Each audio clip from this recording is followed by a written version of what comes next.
Last November, people in 10 states voted on abortion referendums. Now, the state of Virginia is preparing one of its own. Medical reporter Lorie Johnson explains what's at stake. When the U.S. Supreme Court overturned Roe v. Wade, abortion law moved to the states. Now Virginia is entering the process with a measure facing a number of significant hurdles. As the proposed constitutional amendment passed the Democrat-controlled committee, the measure's sponsor compared abortion to any other medical procedure where lawmakers should not be involved, saying, "We as politicians have decided we're going to determine how to treat a patient, and we're not even in the room with them. We don't do that with cancer." The amendment moved forward in a party line vote over the objections of Republicans. This has no guardrails whatsoever for the unborn.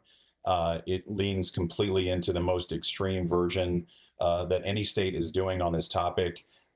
It goes well beyond Roe versus Wade. The committee's measure allows abortion until about 26 weeks of pregnancy, which is what Roe allowed and what current Virginia law permits.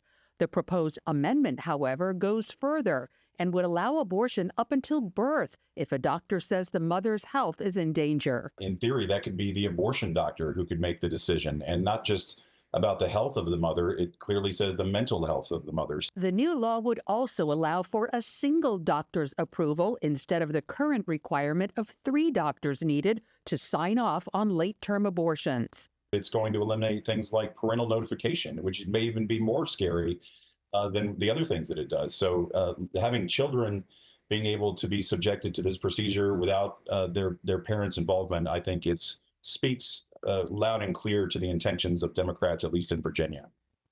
Virginia's constitutional amendment has a long way to go before it's put to the voters. It must pass the state legislature twice, with an election in between those votes when all 100 House seats as well as governor and lieutenant governor will be on the ballot. Lorie Johnson, CBN News.